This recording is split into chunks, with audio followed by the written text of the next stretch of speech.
Kiranya Tuhan memberkati sesi bagi nikmat ini dalam nama Tuhan Yesus Kristus. Amin. Puji Tuhan, saudara-saudari, saya akan mulai dengan membaca Kisah Para Rasul pasal 3 ayat 11 dan seterusnya mengenai khotbah Petrus.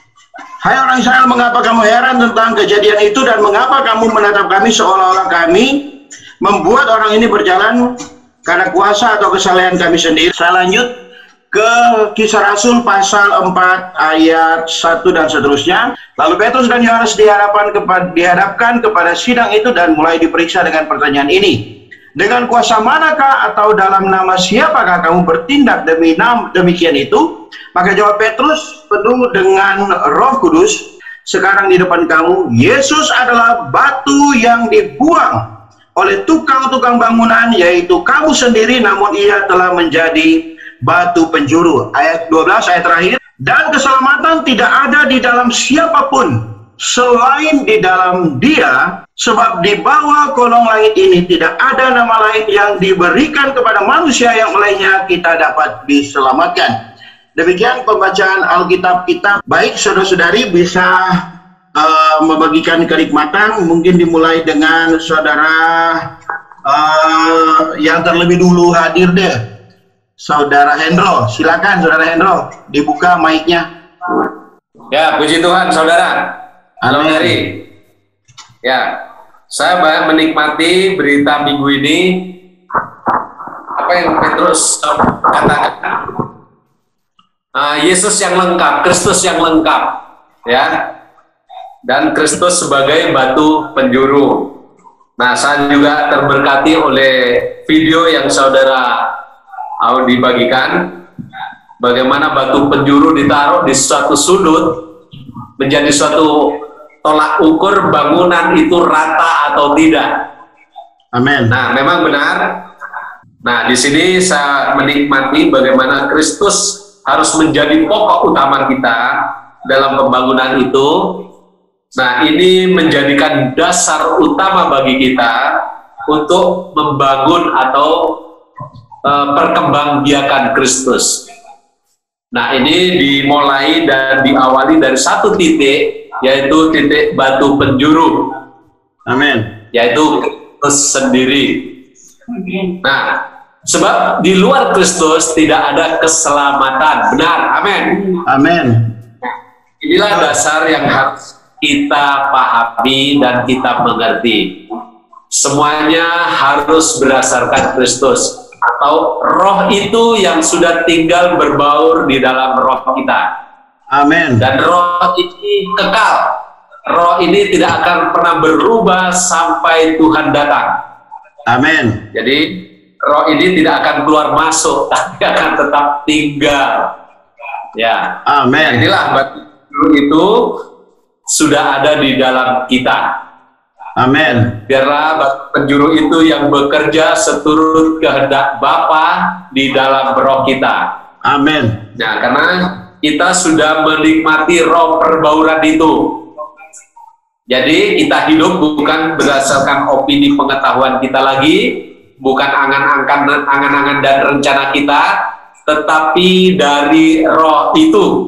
Amin. Yang sudah berbaur menjadi satu di dalam roh kita, memimpin kita untuk melakukan kehendak Allah.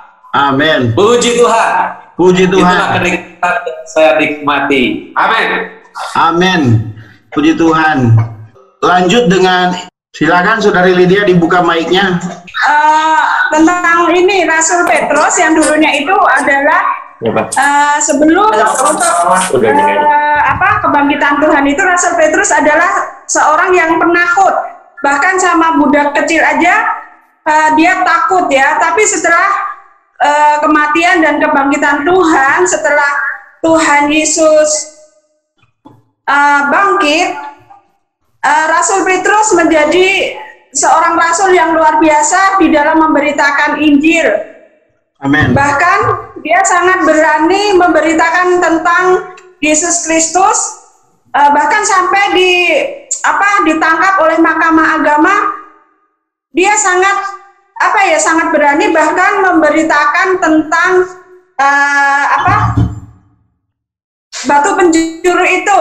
dan melalui video saudara Audi yang kemarin dibagikan juga saya sangat terberkati karena selama ini saya bertanya-tanya apa itu batu penjuru itu gitu. Jadi batu penjuru itu adalah batu hidup, batu yang menjadi dasar suatu bangunan. Jadi kayak patokan gitu ya. Kalau tidak ada batu yang tepat itu suatu bangunan tidak akan berdiri dengan baik, dengan kokoh gitu. Puji Tuhan, itu yang saya dapat, saudara. Puji Tuhan. Baik, saudara Birman. Amin. Ya, silakan saudara Birman. Amin. Ya, saudara-saudari, saya menikmati di pasal 3 ayat 20 ya, saudara-saudari, agar Tuhan mendatangkan waktu kelegaan dan mengutus Yesus yang dari semula ditentukan bagimu sebagai Kristus. Amin. Ya, saudara-saudari, Allah berinkarnasi menjadi manusia, saudara-saudari. Inilah tujuan Allah bermula, saudara-saudari. Ini yang dimaksud dengan hasrat hati Allah, yaitu ekonomi Allah, di mana Allah menjelma menjadi manusia dan melalui proses dia sekarang adalah Kristus. Saudara, inilah yang harus dilakukan oleh seorang Kristen. Pertama, dia harus percaya kepada Kristus. Percaya artinya menerima Kristus, saudari. Kemudian yang harus dilakukan kedua adalah mengasihi Kristus. Apa itu mengasihi Kristus? Adalah menikmati Dia. Nah, ini saudara yang tidak diketahui, yang masih tersembunyi di dalam kekristenan, saudara, bahwa Kristus, Allah Sang Kristus itu bisa dinikmati, saudara. Allah yang telah melalui proses dan sekarang menjadi Kristus itu bisa dinikmati. Inilah bukti kita mengasihi Kristus, mengasihi Allah, saudara. Mengasihi Allah berarti menikmati Kristus. Dari sejak awal, saudara, Allah tidak berkehendak atau menetapkan untuk membawa agama ke dalam dunia ini, saudara. Dalam konsep tradisional kekristenan, mungkin menganggap bahwa Allah ingin menciptakan suatu agama. Makanya banyak orang berbangga memiliki suatu agama. Tidak ada agama benar di sisi Tuhan selain agama A, B, C. Allah tidak menetapkan suatu agama, saudara. Tetapi Allah datang ke dunia untuk memberikan dirinya, saudara. Tempat kediaman Allah bukan di sorga, tapi tempat kediaman Allah adalah di bumi. Nah, saudara, dalam pasal ayat 20 tadi, ini yang terlewatkan oleh saudara-saudari kita di dalam kekristenan, saudara, bahwa Kristus memberikan kelegaan. Di sini ada suatu praktek yang tepat, yaitu menyeru nama Tuhan, saudara. Amin. Inilah bukti kita mengasihi Dia, yaitu menikmati Tuhan, saudara. Amin. Hal yang tersingkat atau hal yang paling sederhana untuk menikmati Tuhan, saudara, adalah dengan menyeru, saudara. Ini bukan praktek yang diciptakan oleh pemulihan, saudara, tetapi ini adalah praktek yang diterapkan oleh pendahulu-pendahulu kita. Di dalam perjanjian lama, saudara, melalui keturunan ketiga manusia, yaitu Enos. Dimulai dari Enos, saudara, adalah manusia pertama yang mempraktekkan menjeru kepada nama Tuhan. Diikuti oleh nabi-nabi berikutnya, saudara. Ada Daud di situ, kemudian ada Yeremia, Yesaya, saudara. Bahkan di dalam perjanjian baru ada Stefanus, saudara, ketika dia dirajam, dia berseru kepada nama Tuhan, saudara. Nah, praktek ini sebetulnya sudah ada di dalam Alkitab, saudara. Ini dan sangat alkitabiah. Dan inilah jalan terpintas untuk menikmati Tuhan. Inilah jalan terpintas untuk mengasihi Tuhan dengan cara menikmati Tuhan. Terus saya bisa bersaksi, saudara. Ketika saya melakukan pekerjaan, ketika mumet, saudara, kalau di rumah sakit mungkin stresornya tinggi ya, saudara. Selain takut tertular dengan penyakit-penyakit yang sekarang, saudara, banyak juga pekerjaan-pekerjaan yang tanda kutip sulit untuk dilakukan, saudara. Tapi dengan menyeru, saudara, saya bisa terbebas. Karena ketika mumet, ketika mentok, ketika dongkol, jengkel dalam melakukan satu perkara, saudara, dalam pekerjaan, saya menyeru nama Tuhan. Dan seketika itu juga, saudara, beberapa saat kemudian saya bisa terlepas dari situasi dan kondisi yang tidak menguntungkan bagi saya. Puji Tuhan, saudara, ada praktek menyeru nama Tuhan, bisa menikmati Tuhan dengan menyeru nama Tuhan. Puji Tuhan. Amin. Puji Tuhan. Sekarang Saudari Yeswi mungkin. Amin, puji Tuhan.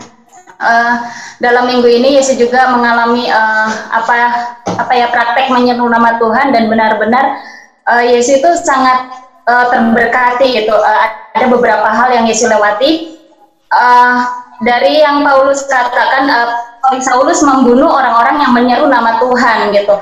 Nah di sini orang Kristen, anak-anak Allah itu ditandai oleh menyeru nama Tuhan itu sendiri. Nah minggu ini tuh Yesus ada beberapa pergumulan, tapi Yesus praktekkan itu menyeru nama Tuhan, dan Tuhan itu membuka jalan gitu. Yesus benar-benar menikmati apa itu arti menyeru nama Tuhan. Di saat Yesus sedih gitu, benar kata saudara Berman tadi, di saat sedih, di saat jengkel, di saat kesel yang nggak terbendung gitu, tapi di saat menyeru nama Tuhan itu ada suatu kelegaan, ada suatu kemanisan, kepuasan yang kalau selama ini kesel ya udah kesel gitu, tapi ini benar-benar Tuhan itu memberi kesegaran dari menyeru nama Tuhan itu. Minggu ini dari praktek yang Yesus lakukan di dalam menyeru nama Tuhan gitu. Amin. Puji Tuhan. Puji Tuhan. Sekarang mungkin Saudari Wiwin silakan. Nah, di sini saya terjemah di aspek batu itu ya. Tuhan adalah batu penjuru. Bahwa di sini dikatakan bahwa batu penjuru itu adalah suatu tiang atau penopang yang dapat menyelamatkan satu rumah itu. Dan sama seperti kan hari ini, kita juga perlu keselamatan yang daripada itu, yaitu diri Tuhan itu di dalam kita. Kita perlu keselamatan itu, dan batu itu adalah keselamatan itu, yaitu Kristus itu sendiri. Karena di dalam Kisah Para Rasul ini menerangkan bahwa hanya di dalam Kristuslah keselamatan itu ada. Oh puji Tuhan bahwa tak ada nama lain di kolong langit ini kecuali nama Yesus Kristus yang bisa menyelamatkan kita. Amin. Hanya nama bisa menyelamatkan kita dari segala perkara apapun di dunia ini. Dan tadi seperti dikatakan Saudara Berman bahwa kita perlu menyeru nama Tuhan. Hanya dengan menyerulah kita dapat kita dapat berkontak dengan Tuhan. Dengan menyeru nama Tuhan itu kita telah bersatu dengan Tuhan. Bahwa di sini dikatakan bahwa Tuhan adalah bukan hanya sang penyelamat, Dia juga adalah juru selamat. Tuhan adalah di sini dikatakan sebentar bahwa di Perjanjian Baru dikatakan bahwa Tuhan adalah perintis. Saya terjemah di sini perintis. Dia adalah seorang perintis. Perintis kalau di Indonesia itu perintis kemerdekaan itu adalah Soekarno. Tapi di dalam kehidupan kita, sang perintis adalah Tuhan itu sendiri, Yesus Kristus. Oh puji Tuhan bahwa kita punya penyelamat. Dan batu itu adalah penyelamat kita, yaitu diibaratkan adalah batu, dan itu adalah Yesus Kristus yang di dalam ekonomi kekalnya adalah batu penjuru yang mendasari atau tiang bangunan itu untuk membawa kita ke dalam satu bangunan yang kokoh, yaitu gereja. Dan kita ada gereja hari ini karena di dalam gereja kita dapat terselamatkan. Oh puji Tuhan, kita mempunyai sang penyelamat Allah kita, yaitu Yesus Kristus. Amin. Lanjut dengan Saudari Ade. Dengan berita ini saya menikmati ya tentang berseru kepada Tuhan. Di sini ada pasal 3 ya, berseru tentang kesembuhan. Berseru tentang kesembuhan. Ya, kita harus melihat sang sumber penyembuhan itu sendiri, yaitu diri Kristus sendiri. Pagi ini sungguh saya terberkati ya, tentang perihal berseru kepada Tuhan, di mana tentang berseru kepada Tuhan, semua anak-anak Tuhan atau kaum beriman pasti diselamatkan. Puji Tuhan, sang penyembuh di sini kita harus berpaling dari kesembuhan dan memperhatikan kepada sang penyembuh. Artinya kita harus diri Kristus sendiri yang menjadi sang penyembuh itu sendiri. Juga dalam Petrus di sini Allah melihat ketika Petrus untuk mengajak kaum beriman untuk berseru kepadanya, justru Allah dibangkitkan melalui berseru kepada nama Tuhan sendiri. Itu sih yang saya nikmati. Puji Tuhan. Puji Tuhan. Kemudian Saudari Novi. Amin. Puji Tuhan, saudari. Saya terberkati dengan berita ke-14, di mana di situ dikatakan tentang bagaimana kita harus menikmati kelegaan, waktu kelegaan dengan cara berseru kepada nama Tuhan. Haleluya, saudari. Hari ini kita mempunyai hayat di dalam roh kita, dan kita memiliki hak atas hayat itu. Dan kewajiban kita hari ini adalah kita menikmatinya, hayat akan pohon hayat itu. Dengan cara apa? Dengan cara kita berseru kepada nama Tuhan. Waktu kita berseru kepada nama Tuhan, kita akan mengalami waktu kelegaan itu di dalam penghidupan kita. Saudari, setiap hari kita mungkin mengalami banyak hal yang membelenggu kita ya. Ada pergumulan yang berat, rasa kesal, rasa benci atau rasa kecewa gitu membelenggu kita setiap hari. Tapi satu hal, saudari, kita patut bersyukur bahwa di dalam roh kita bisa menikmati Tuhan dengan cara menyeru nama Tuhan. Waktu kita menyeru nama Tuhan, kita akan memiliki waktu kelegaan dalam penghidupan kita. Saudari, karena dikatakan di dalam ayat ini, di dalam pasal 4 ayat 12 dikatakan tidak ada keselamatan di dalam siapapun juga selain di dalam Dia. Sebab di bawah kolong langit ini tidak ada nama lain yang diberikan kepada manusia yang olehnya kita dapat diselamatkan. Oh, saudari, bahwa hanya di dalam nama Tuhan sajalah kita mendapatkan keselamatan. Kita mendapatkan kelegaan. Waktu kita menikmati Tuhan itu sendiri sebagai hayat dalam diri kita, maka kita akan menjadikan Tuhan Yesus itu adalah sebagai batu penjuru di atas penghidupan kita. Tuhan Yesus itu sebagai maka kita akan menjadi batu-batu pembangunan bagi rumahnya Allah. Jadi waktu kita menjadi batu pembangunan bagi rumahnya Allah, kita terlebih dahulu harus menikmati Dia sebagai kelegaan di atas penghidupan kita. Puji Tuhan, saudari, saya sangat diterangi dengan bagaimana kita menikmati Tuhan. Menikmati Tuhan supaya kita menikmati kelegaan itu. Jadi waktu kita menikmati Tuhan, kita akan menjadi batu-batu pembangunan untuk menjadikan rumah kediaman Allah, di mana Allah dan di dalam roh kita Allah dan diri kita berbaur menjadi satu. Amin, saudara-saudari. Sekarang Saudara Heri. Berkat yang terbesar di dalam diri kita yang Allah berikan pada diri kita adalah roh itu ya. Bagaimana roh itu bisa hidup di dalam diri kita? Itu caranya kita sudah disinggung semua dengan menyebut nama Tuhan. Setiap orang mempunyai roh Allah, tetapi kalau tidak menyebut nama Tuhan, Allah itu tidak hidup dalam kita. Karena dengan menyebut nama Tuhan, kita mengalami Kristus sang kebenaran. Ya, kita tahu zaman sekarang ini bahwa manusia ingin sembuh dari semua penyakit, ingin sembuh dari wabah, tetapi mereka lupa satu cara, yaitu menyebut nama Tuhan. Karena dengan menyebut nama Tuhan tadi dikatakan bisa mendapatkan kesembuhan dari berbagai penyakit dan kelegaan dari berbagai permasalahan kita di dunia ini. Ya, karena nama Tuhan itulah nama yang menyembuhkan, bisa menyelamatkan, melegakan juga, bisa membangun tempat kediaman Allah. Ya, jadi kebutuhan sekarang manusia itu banyak menyeru ya, karena di dalam menyeru itu Kristus adalah sang penyembuh, Kristus adalah hayat, Kristus adalah keadilan. Karena di muka bumi ini telah banyak ketidakadilan. Ya, telah banyak dosa.